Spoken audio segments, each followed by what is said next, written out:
Good evening, everyone. I can hardly see you. All right. My name is Kiana Irvin. I'm assistant professor of African American history, also a faculty affiliate in the Department of Black Studies here at MU. On behalf of my colleague and co-director Gary Kramer, who's the director of the State Historical Society of Missouri, we thank you for coming. We're delighted to have Dr. Walter Johnson give the final lecture of the spring 2016 season of the African American Experience in Missouri. We wish to extend our deepest thanks and sincere appreciation to UM Interim President Michael Middleton, who is here tonight with Dr. Julian Middleton, Interim Chancellor Dr. Hank Foley, who is also here tonight, Chuck Hinson, Interim Vice Chancellor for Inclusion, Diversity, and Equity, Chief Diversity Officer Noor Azizan Gardner, Mary Ellen Lohman, Strategic Communications Manager at the State Historical Society of Missouri, and Rebecca Calvin, Media and Strategic Communications Manager for the Chancellor's Diversity Initiative. We would also like to thank the many colleagues, students, and friends who helped to spread the word about the series. A collaboration of the State Historical Society of Missouri Center for Missouri Studies, as well as the University of Missouri's Division of Inclusion, Diversity, and Equity, the lecture series explores the history of Black Americans in Missouri from the earliest period of statehood to the present. Over the course of 3 seasons, we will host about a dozen scholars who will give presentations on everything from slavery to political activism, the meaning of race to urban decline, and the rise of jazz culture to the history of Black institutions. Our lecture series developed in response to campus protests over racial issues at MU and at other colleges and universities across the country, and also to the events in Ferguson. It is no coincidence that Missouri became ground zero for Black political insurgency and the emergence of national debates about racialized poverty and urban and suburban inequality, particularly those that emphasized history and the systemic nature of such issues. In fact, tonight's speaker played an important role in deepening our understanding by writing a brilliant piece for The Atlantic that explored the history of Ferguson. If our lecture series had a thesis, it would be that a working knowledge of the history of Missouri, particularly through the lens of Black experiences and also the ways that the state constructed racial inequity, embedding it within major institutions, is key to understanding the history of race and racism in America. Contemporary headlines tell the story, Missouri as a microcosm of student activism, of community-based activism, of income disparity, and of our racially and politically polarized country, as one writer put it, and so on. Historians such as Walter Johnson are showing that these realities have historical foundation. They are rooted in the past. So after summer break, the series will begin its fall 2016 season with lectures by Leah Vandervelde of the University of Iowa, who will speak on free Black experiences in Missouri, drawing upon St. Louis freedom suits and the life of Harriet Scott, the second wife of Dred Scott. Miller Boyd of the University of Mississippi will deliver a lecture on the experiences of Black Missouri soldiers during the Civil War. And Brian Jack of the Southern Illinois University, Edwardsville, will speak on the Exodusters movement, or Black migration to St. Louis and other points to the west during the late 19th century. And now to tonight's talk. Walter Johnson is Winthrop Professor of History, Professor of African and African American Studies, and Director of the Charles Warren Center for Studies in American History. He is a historian who has been on the Harvard faculty since 2006. Previously, he was at New York University after earning a bachelor's degree from Amherst College and a PhD from Princeton University. Johnson's books, Soul by Soul, Life Inside the Antebellum Slave Market, and River of Dark Dreams, Slavery and Empire in the Cotton Kingdom, are the recipients of numerous awards, including the Francis B. Simpkins Award from the Southern Historical Association, the John Hope Franklin Prize from the American Studies Association, the Scheer Book Prize from the Society of Historians of the Early American Republic, and the Frederick Jackson Turner and the Avery O. Craven Prizes from the Organization of American Historians. He is currently writing a book about the central role of St. Louis in the imperialist and racial capitalist history of the United States, from Lewis and Clark to Michael Brown. Professor Johnson is the recipient of a Guggenheim Fellowship, fellowships from the American Philosophical Society, the Radcliffe Institute, the Center for Advanced Study in the Behavioral Sciences, and a Mellon Fellowship in Cultural Studies at Wesleyan University. Johnson was born in Columbia, Missouri, and is a graduate of Rockbridge High School, where in 2006, he was inducted into the school's Hall of Fame. Please note that a book signing will immediately follow Professor Johnson's talk. Please join me in welcoming him to the podium.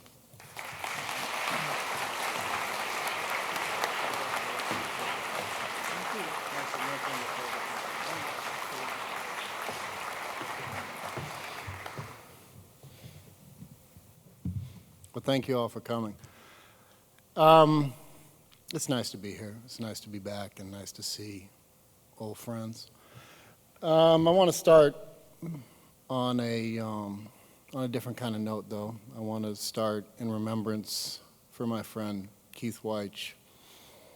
He was a friend of mine in Columbia, taken from us too soon, who, with a heroism that I was not old enough to recognize at the time, played with me and sat with me in many different kinds of contexts. And historically, in terms of Columbia, Keith was the unlucky ninth grader who integrated the Columbia Junior Cotillion. And with I think, again, a set of tragic, painful experiences for him that I only dimly understood at the time. So I want to just have a moment of silence in memory of Keith and all the other kids who grew up with us in Columbia.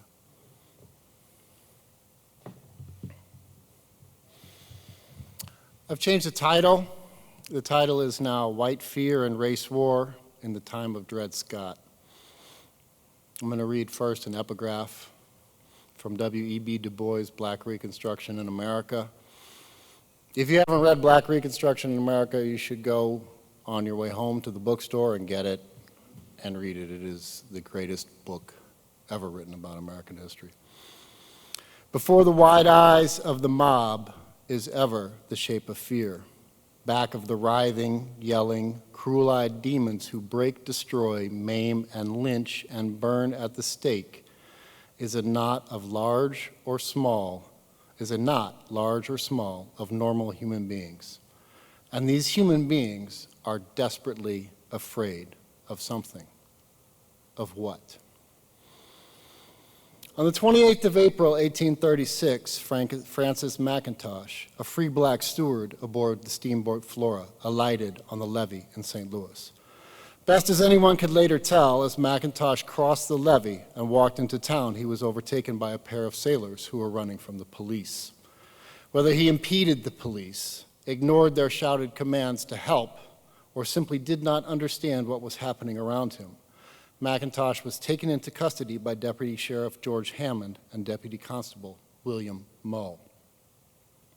As they neared the jail, McIntosh drew a knife from his coat and cut Hammond's throat. He then turned to Mull, driving his knife upward into the constable's stomach as the white man bent to shield his dying partner. McIntosh began running down 4th Street toward Market, passing as he did across the front of the courthouse square where a decade later Dred Scott would file suit against his owner. He made it as far as Walnut Street before he was surrounded, taken to jail, and locked in a cell. Outside the jail, a crowd began to gather. There were later reports that Hammond's widow and orphan children were there, and that their keening grief had enraged the crowd. A group of men soon forced their way inside, overwhelmed the sheriff, and pulled McIntosh out. They dragged him a couple of blocks up Chestnut Street and tied him to a tree. Members of the neighborhood fire company stacked wood around his feet. McIntosh was silent while they worked. Only as the flames rose around him did he begin to pray and then to scream. Some of those who watched in the crowd later remembered that he had continued begging to be shot even after his eyes had burned in their sockets.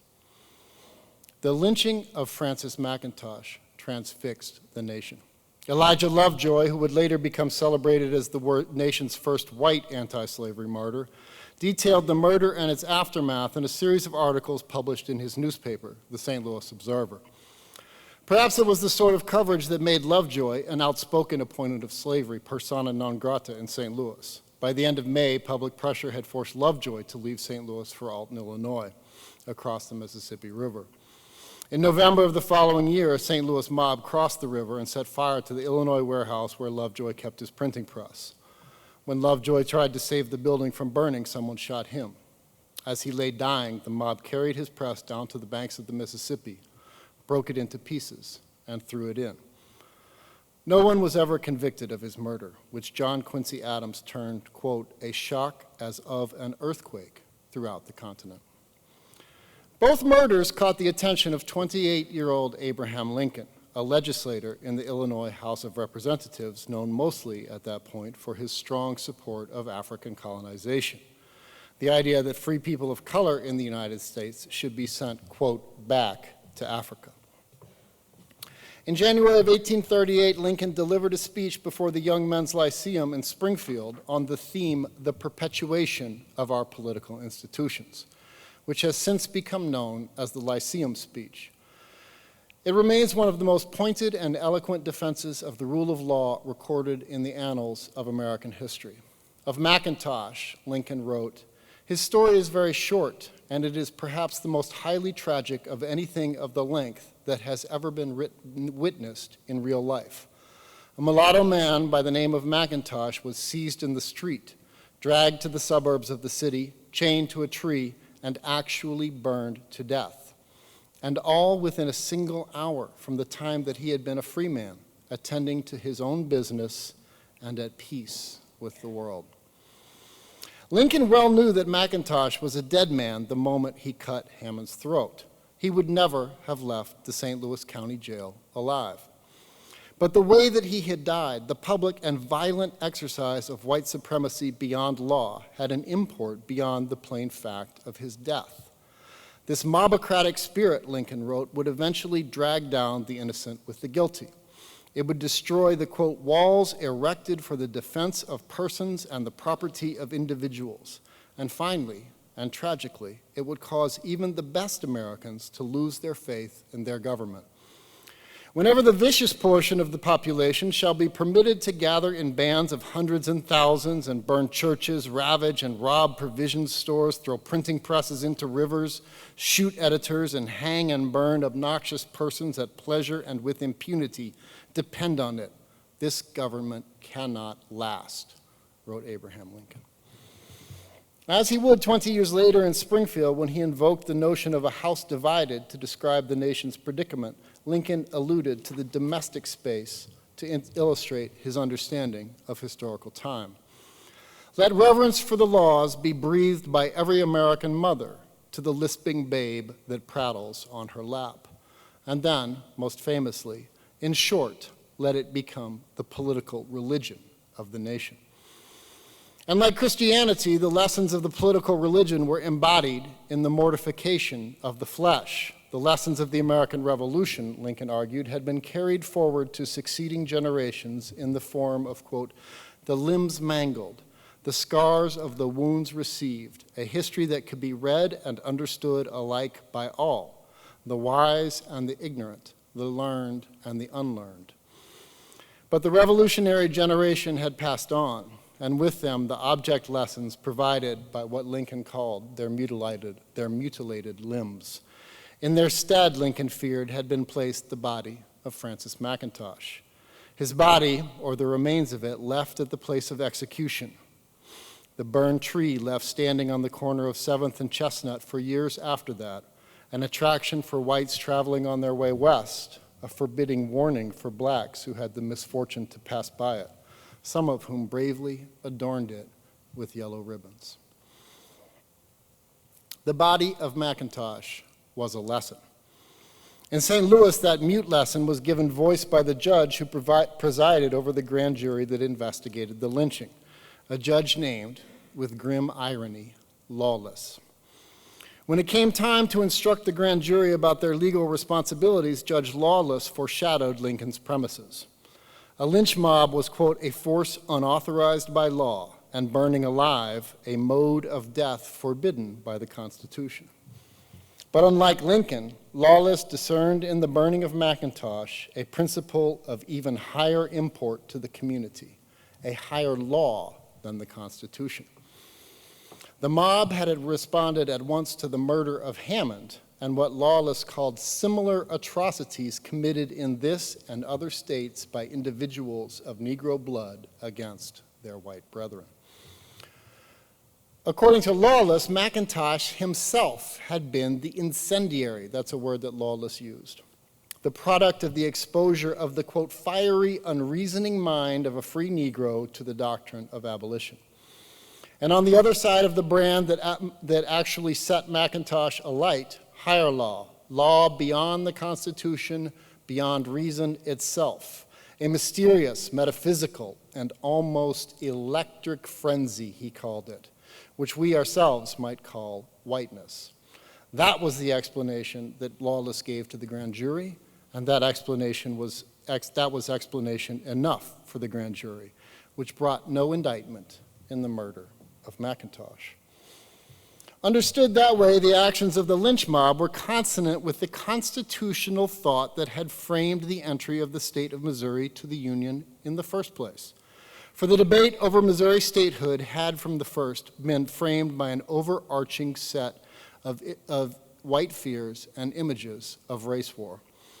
On February 13, 1819, New York Representative James Talmadge added a rider to the Missouri statehood bill that came to consume Congress for almost a year and shaped the legal history of slavery and the constitutional history of the United States for the next 45 years. Missouri should be admitted to the Union only, quote, provided that the further introduction of slavery or involuntary servitude be prohibited, except for the punishment of crimes, whereof the party shall have been fully convicted, and that all children born within the said state after the admission thereof into the Union shall be free at the age of 25 years.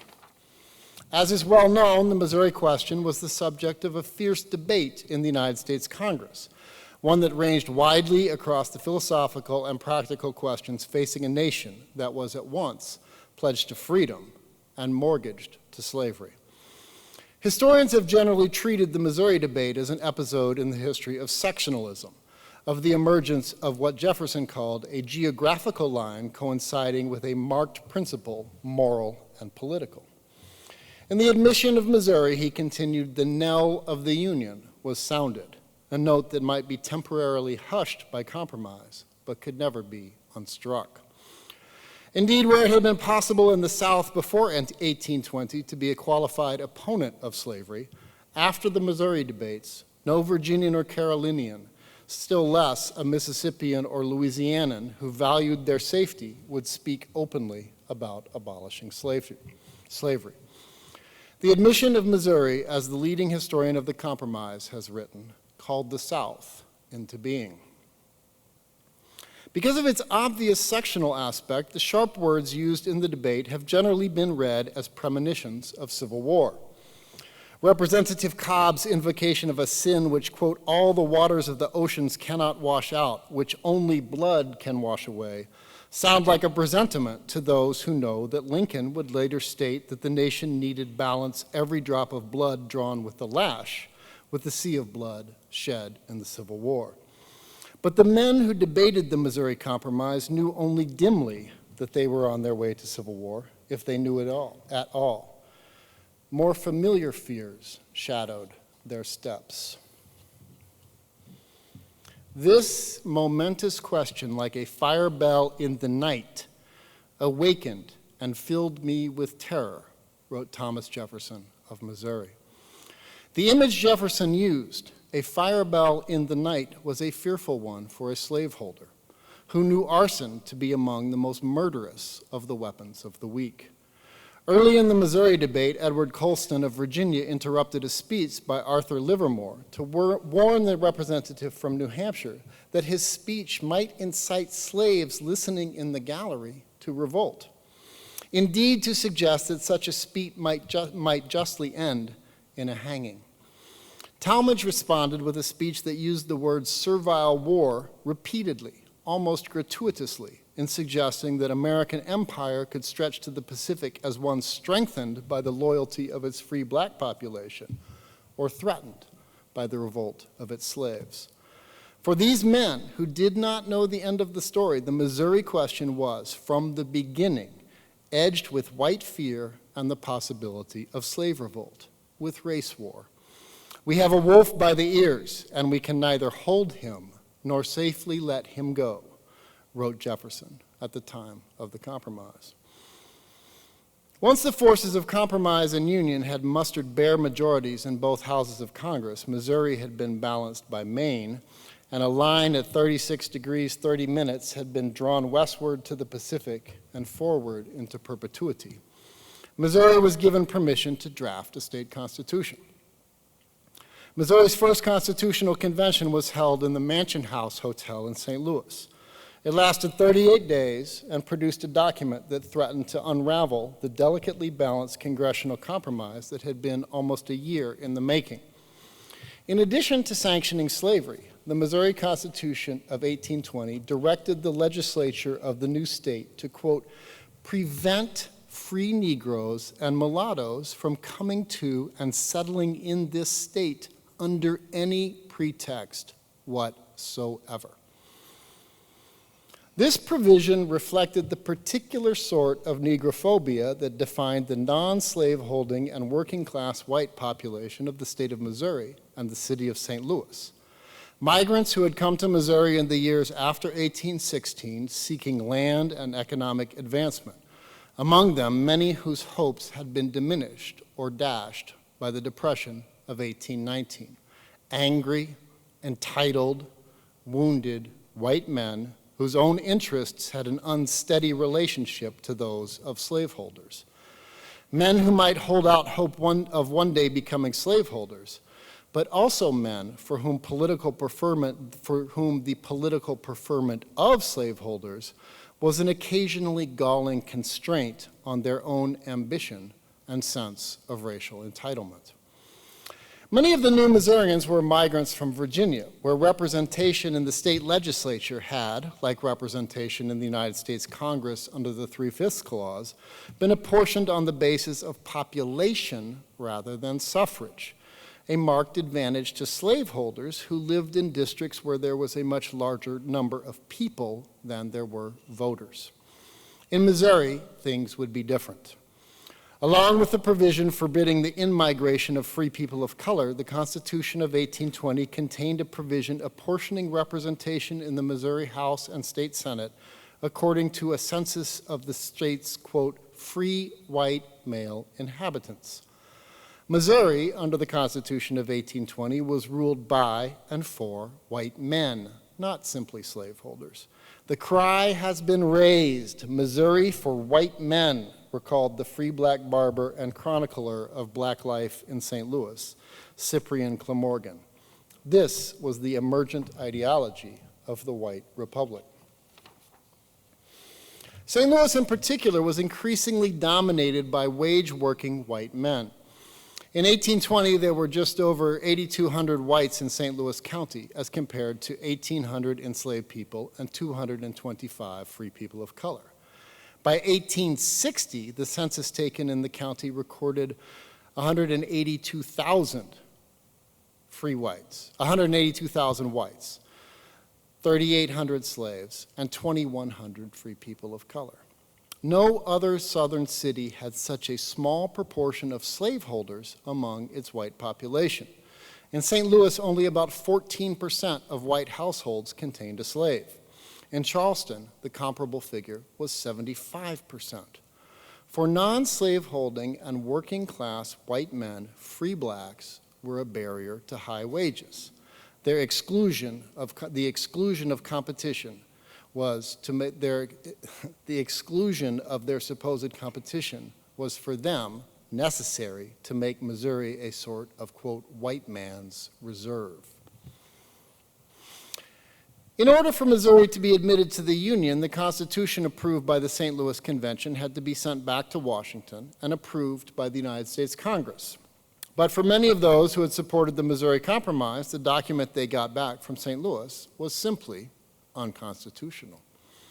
Article 4, Section 2 of the United States Constitution provides that, quote, "the citizens of each state shall be entitled to all the privileges and immunities of citizens in the several states." Termed the principle of interstate comity, in practice this clause means, and in 1820 was taken to mean, that individual states are not allowed to discriminate against the citizens of other states.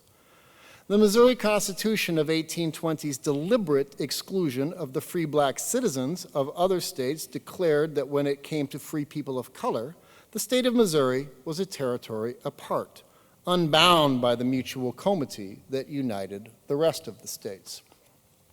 As such, the Constitution drafted at the Mansion House Hotel was a milestone in the legal history of both white supremacy and states' rights. A long and pointed debate considered the fate of this apparently unconstitutional state constitution.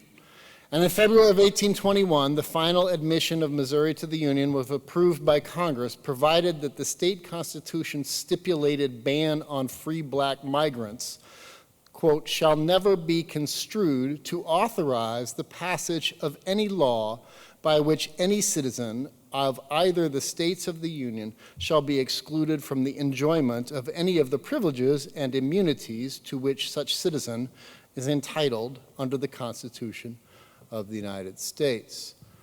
So the Constitution is valid, provided that its unconstitutional provision is taken not to be unconstitutional. Throughout the antebellum period, the state of Missouri insistently curtailed the rights of free people of color. Under the 1835 revision of the statutes of Missouri, free people of color were required to obtain a license in order to reside within the state. Those found unlicensed within the state might be auctioned as runaway slaves if they could not otherwise prove their freedom, or ordered to leave the state within 3 days, even if they could. And in 1847, the state of Missouri reiterated the Constitution of 1820's commitment to states' rights and white supremacy. "No free Negro or mulatto shall, under any pretext, emigrate to this state from any other state or territory." After 1847, it was the legal duty of every justice of the peace, county clerk, and judge in Missouri to violate the United States Constitution by enforcing that law. That the struggle over the constitutional limits of white supremacy began in St. Louis should not be surprising, nor should the fact that it began with the question of the territorial regulation of free black mobility, with the question of the spatial aspect of racial hierarchy. For the burgeoning economy of the city of St. Louis depended upon motion, upon dynamic, uncontrollable connections with the rest of the nation, upon proximity to both North and the South, to slavery and to freedom, upon the Missouri and the Mississippi, trade with Indians and traffic in slaves, upon steamboats which brought white migrants from Virginia and the Ohio Valley, furs from the Dakotas, and lead from Galena, and which sent barrels of pork, bottles of wine, bushels of grain, and thousands of people to market in New Orleans. On the levee in St. Louis, the Missouri Republican enthused in 1855.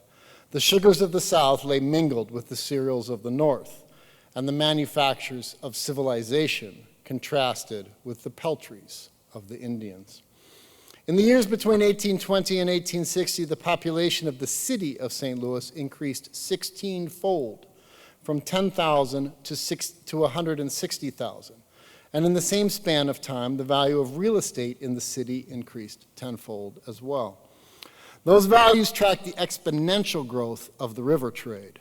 The first upriver steamboat arrived on the levee in St. Louis in 1819. In 1855, there were 3,450 such landings, more even than the city of New Orleans. The free black people whom white Missourians so feared were, in many cases, strivers like themselves, although without the entitlement of white skin. Firemen and cooks on the western waters, artisan barbers in the city's hotels, or steamboat stewards like Francis McIntosh. Described by Cyprian Clamorgan, the self-defined social luminaries of free black St. Louis were men like Albert White, one of the most expert chin scrapers in the city, who kept a shop on the corner of 4th and Pine near the courthouse. Or Frank Robertson, quote, one of the talking barbers who worked out of a shop in Barnum's Hotel. Or Henry Alexander Millay, a seller of vegetables who was much patronized by steamboat men.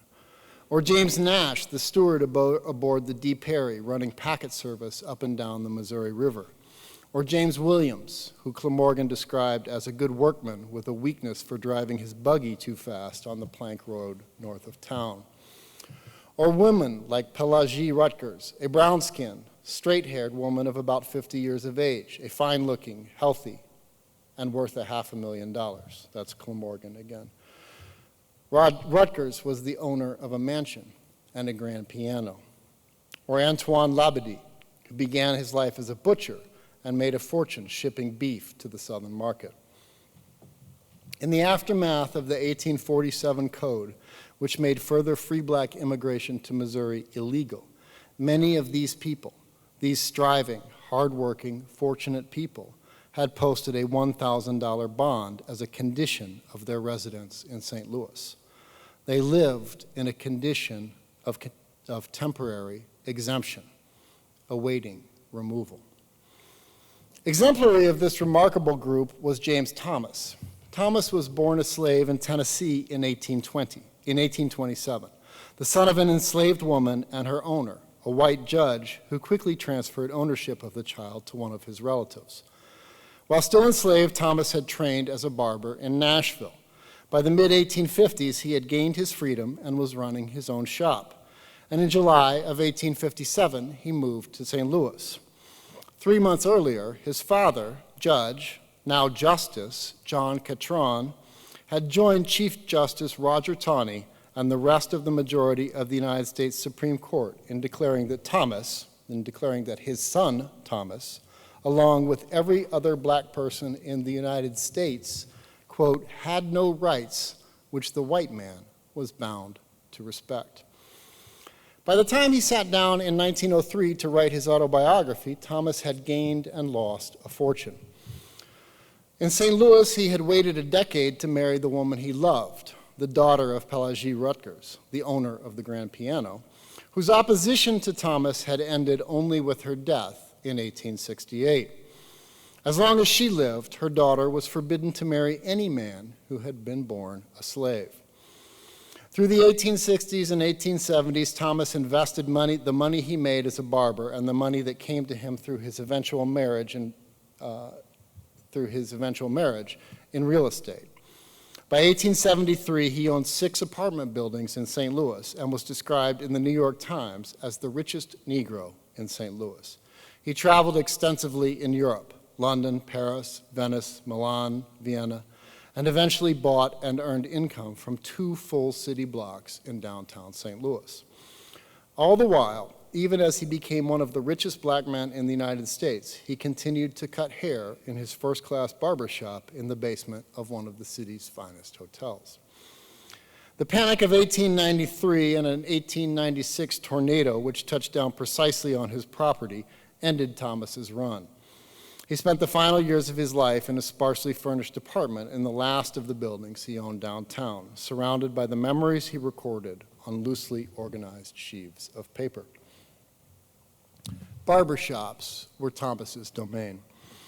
These were spaces of comfort, service, and aspiration for the white traders and travelers of the Mississippi and Missouri valleys. He was the black man who cared for them, made them feel important and at ease, even as he lathered around their noses and their eyes, and then drew a straight razor across their necks. It was his business to know white men, and he observed them keenly, the way that they kept their papers in their hats and wore their cravats wrapped twice around their necks, the way that they would cavil and complain if a barber forgot to wash his hands, or if his breath, quote, smelt of onion, or his hands of a common cigar. He noticed the way that they, quote, had to be shaved low on the neck to stem the tide of hair on their chest that did not know when to stop, the tuft of hair in each nostril which had to be cut, the hair in either ear and across the top, the eyebrows so long that he wondered that his clients did not, quote, wear a bandage to keep their eyebrows up out of their eyes. He noticed the hair on the ends of their noses, even as he recoiled at the way that they picked their noses or dribbled tobacco juice on the ruffles of their shirt. Thomas treated these men with elaborate courtesy and respect. The barber was safe so long as he showed a cheerful willingness to please, he wrote. Over his career, Thomas developed strong opinions about the ways in which gentlemen, and his autobiography must contain the word gentleman 17,000 times, should and should not act. He met merchants, professionals and planters, politicians, a few gamblers of the gentleman class. He listened to their stories and received their advice, whether asked or not. Chiefly, it seems, at least in Nashville, they talked about Andrew Jackson. For Thomas, the barber shop was, as he wrote, the best of all places to learn the ways and peculiarities of the old-time gentleman, what W.E.B. Du Bois would later call the souls of white folk. It is clear from his autobiography that Thomas respected and even admired many of the white men he shaved and served. He was proud to be picked up in the carriages of the leading men, admitted to their houses, given fruit and flowers, and asked to cut their hair and that of their guests. He developed a web of deference and tribute with the white men who spent time in his chair. And when the privileges and even the very existence of free black people came under increasing attack in the aftermath of the Dred Scott decision, Thomas and those like him kept their heads down and, quote, stayed in near touch with their white friends to have a good word spoken for them. It should go without saying that Thomas was a color snob. His autobiography is mostly free of the sort of minstrel show japes that deform so much of the writing of 19th and early 20th centuries, but only because Thomas had so little to say about enslaved people. His autobiography, like his life, was hedged in by the politics of class and color, socially structured by the differences between wealthy free blacks like himself and the darker-hued, rougher-living folks he termed old-time Negroes. Unrealistically, for a man who spent a decade waiting for the mother of the woman he loved to die, so strong was her objection to her daughter's love for a man who had been born a slave, Thomas blamed the dark and the poor for the social distance between them. The blacks, he remembered, abused the mulattoes. They called them no nation and other kinds of hard names. Thomas's view of poor and working class whites was framed by his experience in barbering and the views of his wealthy white clients. A gentleman would not have a white man around him as a waiter or barber. They wanted nothing to do with a white man who could not rise above that. If a white man came towards him to shave him, he would jump out of the chair. The true Southern gentleman had no use for poor white people, Thomas wrote. Thomas obviously approved, as he remembered did most of the blacks, who called the poorest white trash and those with a little bit more strainers. These whites, he recalled, generally resented free blacks, whom they viewed as jumped-up pretenders who stole work from those rightfully entitled to it by the color of their skin. If I could get a hold of that Negro, I would take him down a peg or two, he remembered them saying. Or, quote, you fellows must remember, this is a white man's country. Thomas located the source of white racial enmity in economic competition, specifically the racially segmented labor market, in steamboats that would hire no whites because they, quote, wanted the people traveling on their boat to be served by one whose origins was unmistakable. And gentlemen who would send white laborers seeking work on their way with a patronizing pat on the back and a, well, my man, I'll tell you I have the best mechanic in the state. The boy that does my work cost me a big price. He knows what I want, and he does it. Pushed to the margin of the economy, Thomas suggested, poor whites attempted to bring themselves to the notice of the better class. Again, his words. By policing the blacks, arrogating to themselves the, quote, duty to watch the Negroes as a matter of public safety, shaking them down in the dark, waiting for someone to run away, getting the reward for pulling them in. The working class whites who made up the patrols and posses had come to understand public safety as a function of white supremacy, and their own police power as a source of both profit and pride. The colored aristocracy of St. Louis, this is Cyprian Clamorgan's words from his 1859 book of the same title, The Colored Aristocracy of St. Louis. The colored aristocracy of St. Louis was not composed of revolutionaries. James Thomas built his fortune in a racially segmented real estate market. Antoine Labadie became rich selling beef to slaveholders. The stewards among them ran steamboats that carried slaves to market. The draymen pulled the spoils of empire across the levee and traded them for the plunder of slavery, and so on. And yet these strivers gave new life to the tensions that frame the Missouri debate on a daily basis. Their hard work, their wealth, their confidence, their style, their pretension, and even their pettiness. All of these inflamed the resentment of the economically unsuccessful, the psychically wounded, and the racially entitled among the city's white working class. To a poor white man, Pelagi Rutger's piano looked not like a musical instrument. It looked like an insult. In 1859, the Missouri State Legislature approved what Thomas remembered as the Free Negro Bill. The bill provided for the removal of free people of color from the state. Those who remained in Missouri would be enslaved. The property owned by the removed and the enslaved was to be expropriated and applied to the education of poor whites. The St. Louis County Court rounded up, these are Thomas's words, rounded up all the free Negroes and registered them in anticipation of the law's passage. Though never signed into law by the governor, the 1859 bill stood as a warning of what whiteness could do. It was a reminder that James Thomas himself probably did not need.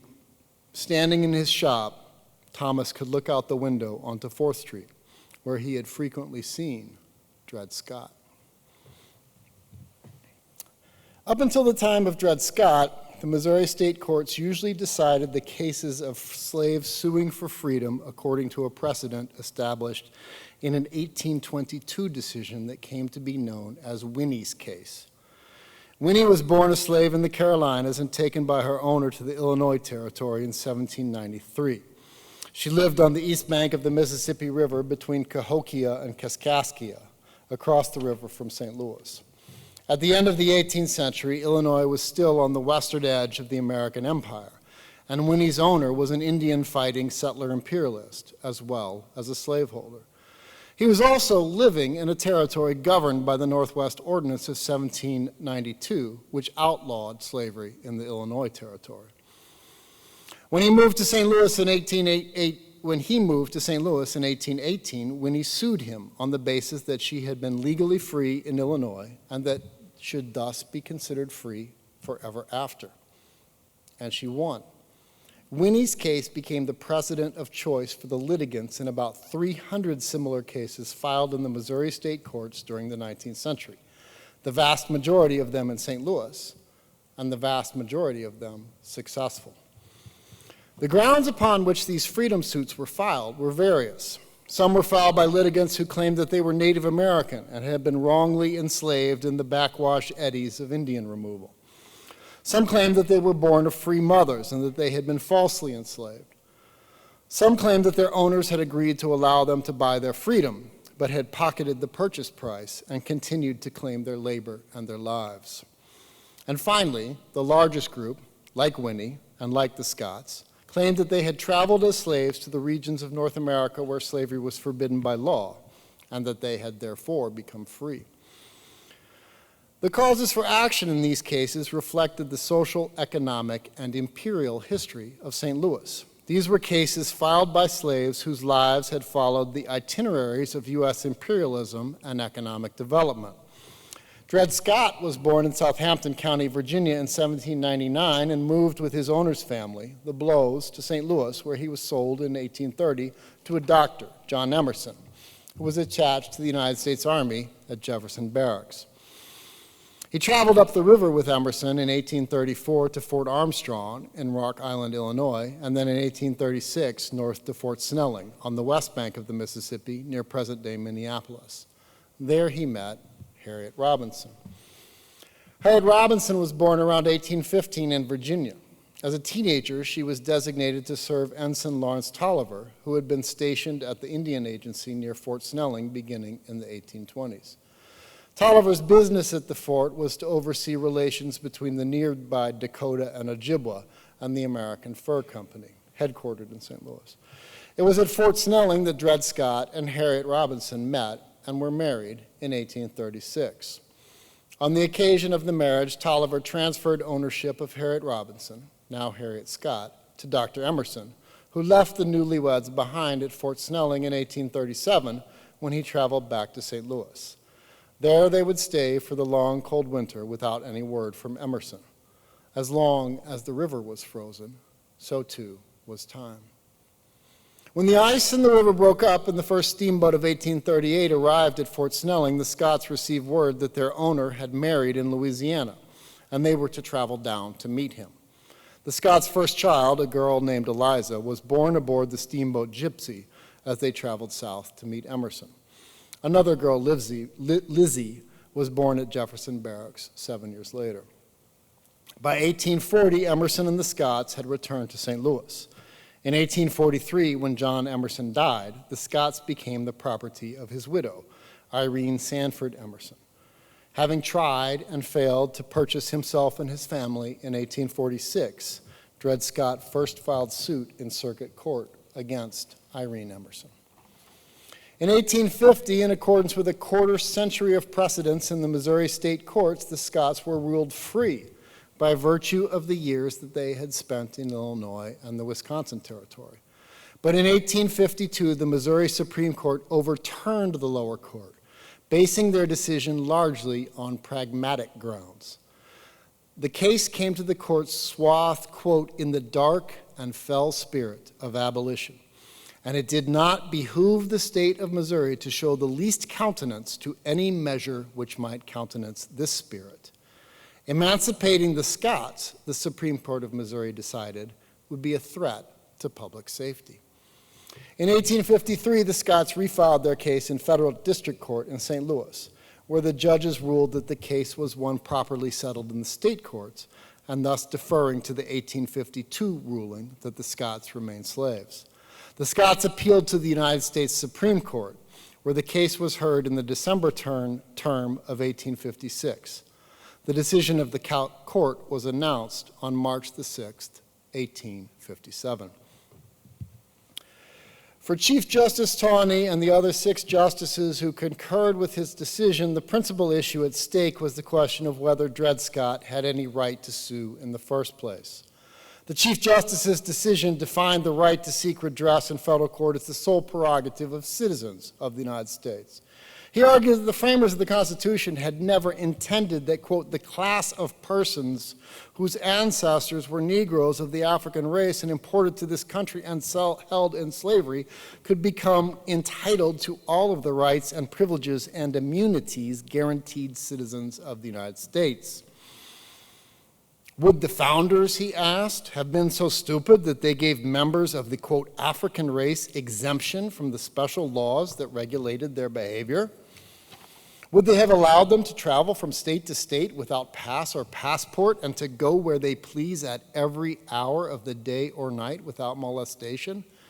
Would they have allowed them to hold meetings upon public affairs and to carry arms wherever they went?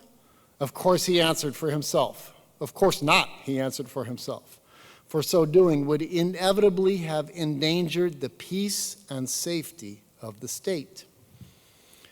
Confusing black men, even if emancipated with citizens, was dangerous. It was but a step from there, in Taney's opinion, to war.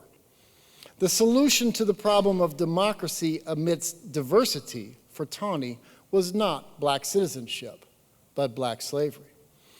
Being of an inferior order and altogether unfit to associate with the white race, either in social or political relations, and so far inferior that they had no rights which the white man was bound to respect.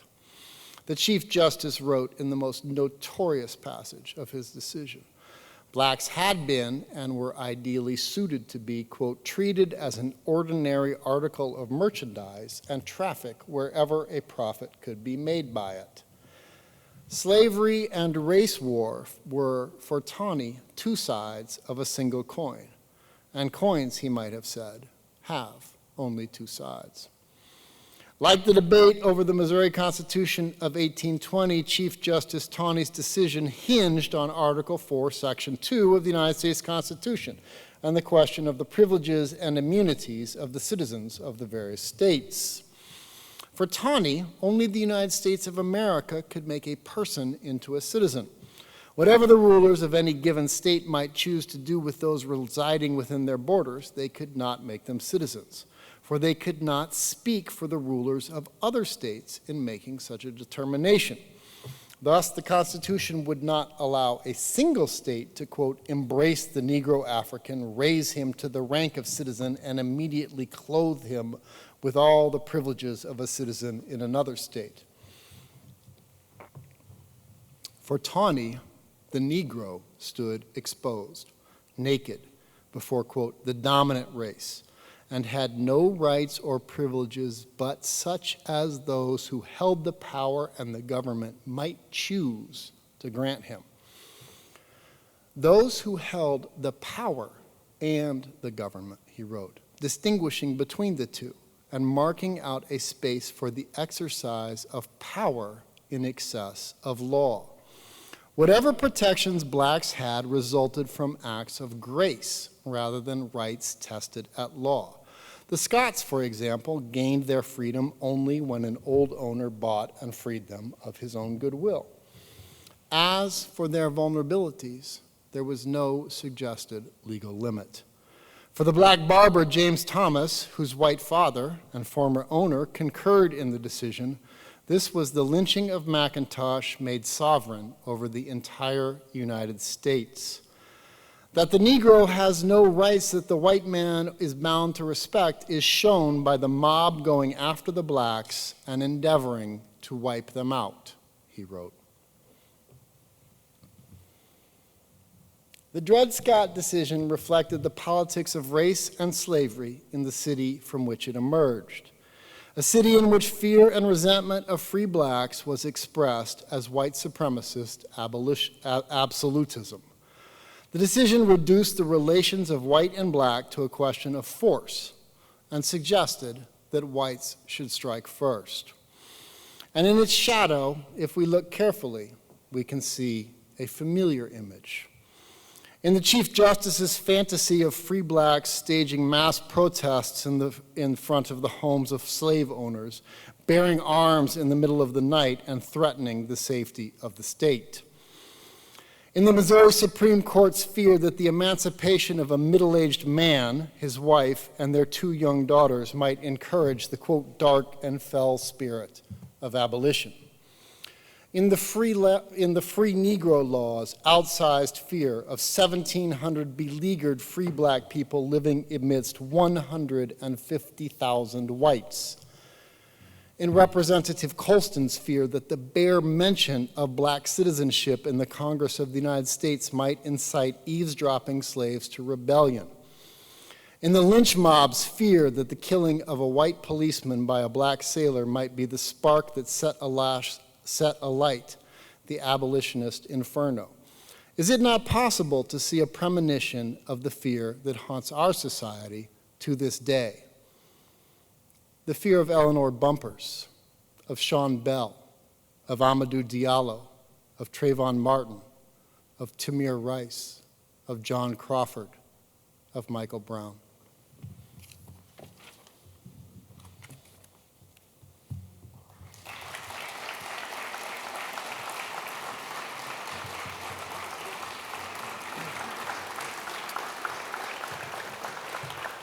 Thank you. Thank you to Professor Johnson for a wonderful lecture. we have a golden opportunity to engage with Dr. Johnson on some of the questions, the issues raised in his lecture. So please, we have actually 2 mics down at the front. Don't be shy. Come to the front and ask questions or make some comments as you see fit. I think I'll throw out a first question, and just maybe I'm interested in some notions that you brought up regarding kind of free Black mobility, fears of free Black mobility and its connection to our implications of Black citizenship and race war. But also this notion of freedom suits as kind of linked to the ways in which slaves are kind of following, or Blacks in general, are following what you call itineraries of imperialism and racial capitalism. I was really struck by that, and maybe if you could just expound on that, the itinerary aspect, and connecting that to free mobility.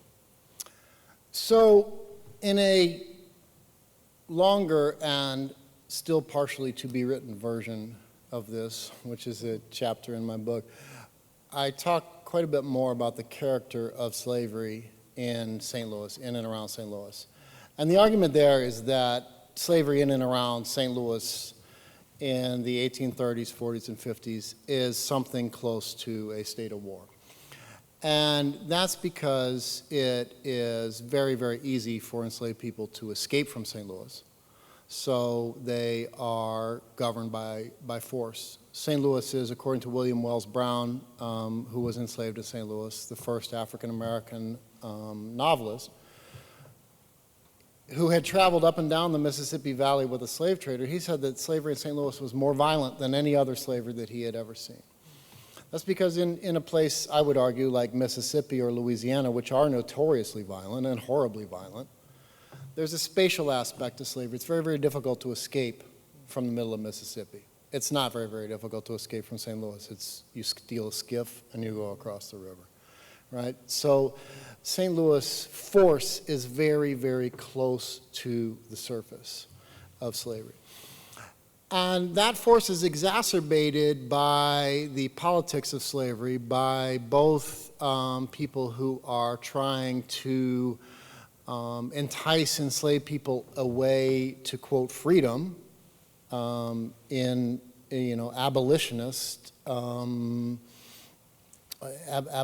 agents who are trying to entice people away and take them through the Underground Railroad to a place like Ontario, but also through people doing what's called slave stealing in the 1840s and 50s, which is trying to either kidnap free people of color and turn them into slaves, selling them through the slave trade, or by enticing away enslaved people who are owned by somebody, let's call him Farmer Jones, and then selling them over and over again to Farmer Brown, Farmer Green, Farmer White, each time convincing this enslaved person to run away. So it's a kind of a scam.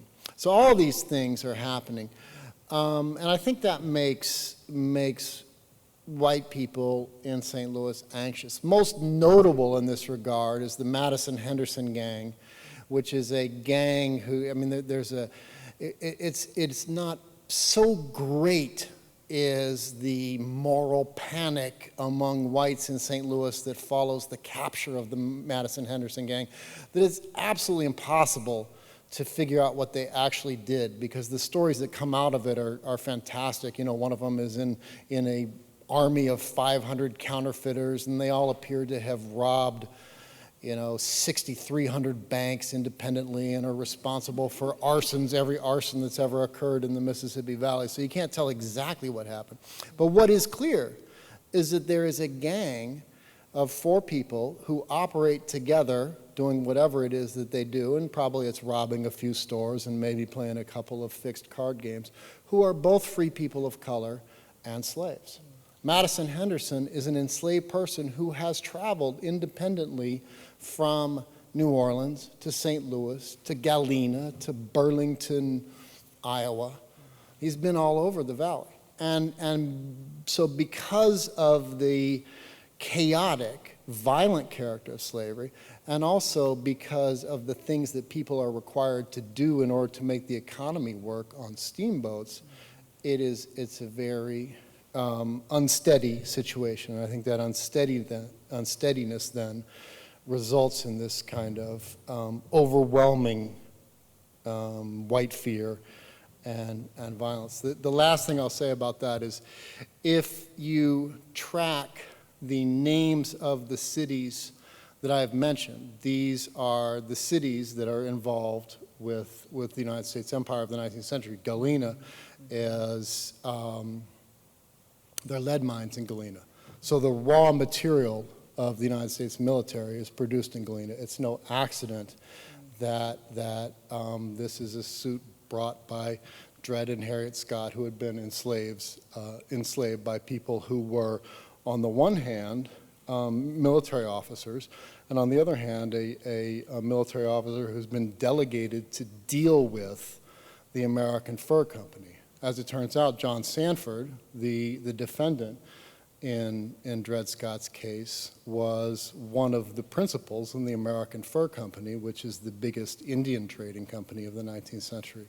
So one of the things that I realize is a very long answer, that I want to try to do is to bring, to use St. Louis to bring that history of U.S. imperialism back into the history of slavery.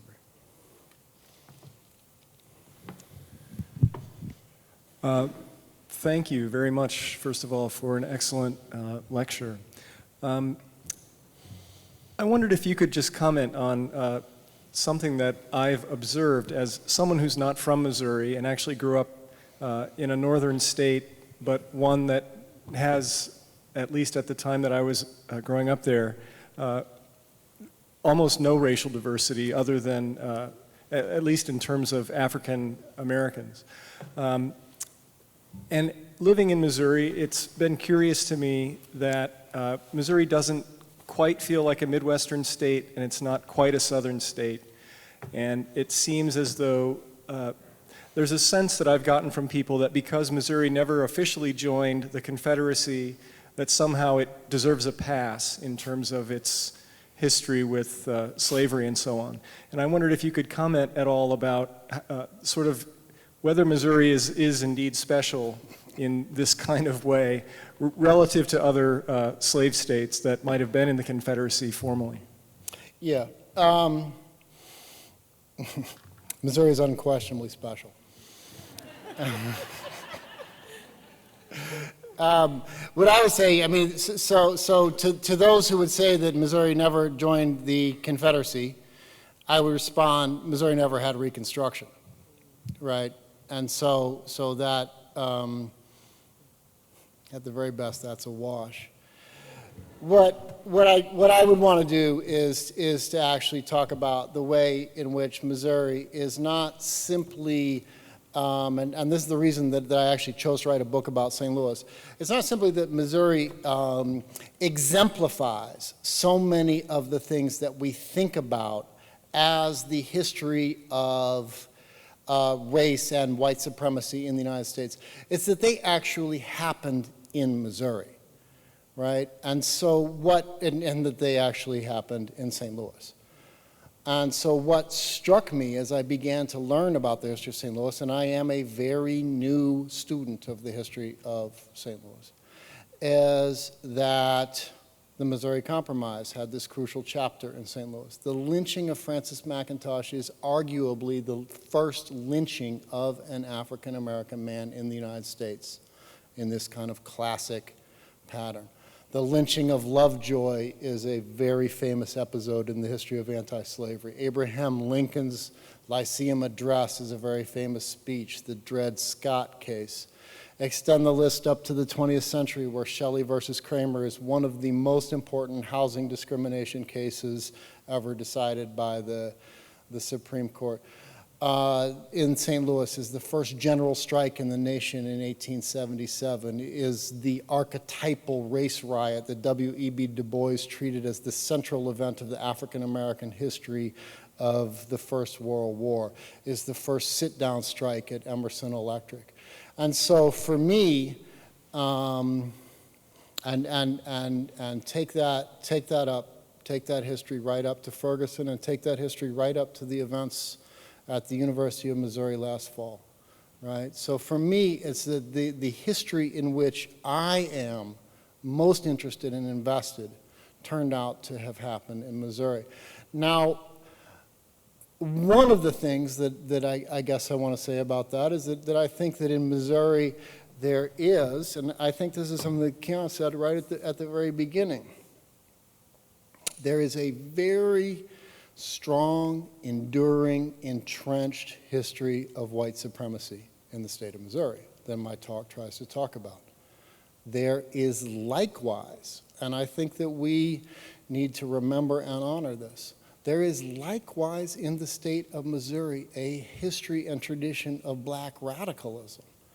And it is the side-by-side character of those traditions, I think, that brings us to this moment over the last 3 or 4 years where Missouri has been the leading edge of the United States' tragic and yet inspiring history.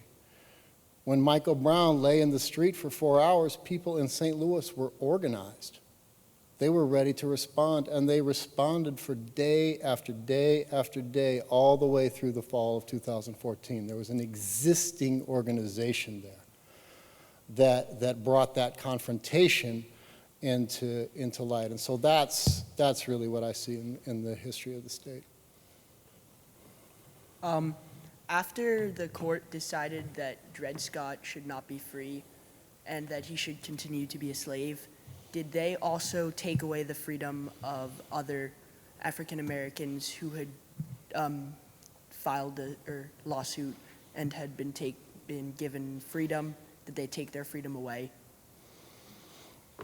I'm extremely gratified to have a question from a young man in a tiger hat.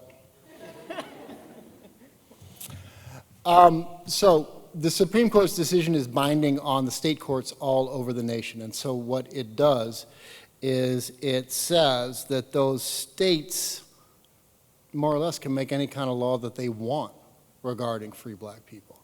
So it is possible for a state under the Dred Scott decision, if what they want to do is to emancipate free black people who sue in their own state courts, to emancipate them, but they do not emancipate them into the condition of citizen. They emancipate them into the condition of person. And so what this does is it opens up a hole where you can be a slave and then you can be emancipated, but when you're emancipated, you cannot claim to be a citizen. And because you cannot claim to be a citizen, you are, as I say in here, naked before the law. So then if the state then turns around and makes a law that you have to give away all your property so that they can use it for schools for poor white people, you have to give away all your property so they can use it for schools for poor white people. There's no place to appeal. The precedent in the Missouri Supreme Court case, so in that case I discussed from 1852, is a binding precedent in Missouri. And so this long line of freedom suits that had occurred in the state of Missouri comes to an end with Dred Scott. I was surprised in hearing about the precedent prior to the Dred Scott trials of all these court cases that provided freedom for these slaves who sued. I'm wondering if there are circumstances that led to that type of precedent and whether it was unique compared to other states, at least in the area. Yeah, that's fantastic. Yes, it is unique compared most obviously to Illinois. So one question would be, well, why is it that Winnie in 1822 or 1818, why is it in 1818, she waits, she's in a state where there's supposed to be legally no slavery, even though there is slavery in Illinois. Why would she wait till she got to St. Louis to file suit when she's in a place where there is so much slavery? So part of what I would argue about that is that amidst this kind of chaotic, violent, confused situation surrounding the everyday life of slavery in St. Louis, there are those who very much want to identify the institution of slavery with the rule of law. So I have emphasized those who are so interested in white supremacy that the rule of law for them is a secondary consideration. But there are many in St. Louis, and many of them are lawyers, and some of them are judges, who want to say what we need to do if we want to preserve slavery is bring legal order to this institution. And what we can do by emancipating 300 people over the course of 40 years is we can prove that the laws that enslave all of these people are just laws, right? So in fact, one of the lawyers who argues for Dred Scott says more or less exactly that. He says, I'm a slaveholder, I believe in slavery, but I would rather die than see one person unjustly enslaved. And so there is a tension between those who are devoted to trying to prove out the justness of the laws and those who are devoted to doing whatever the hell they please in relationship to African Americans. Let's thank Professor Johnson one more time. Thank you so much.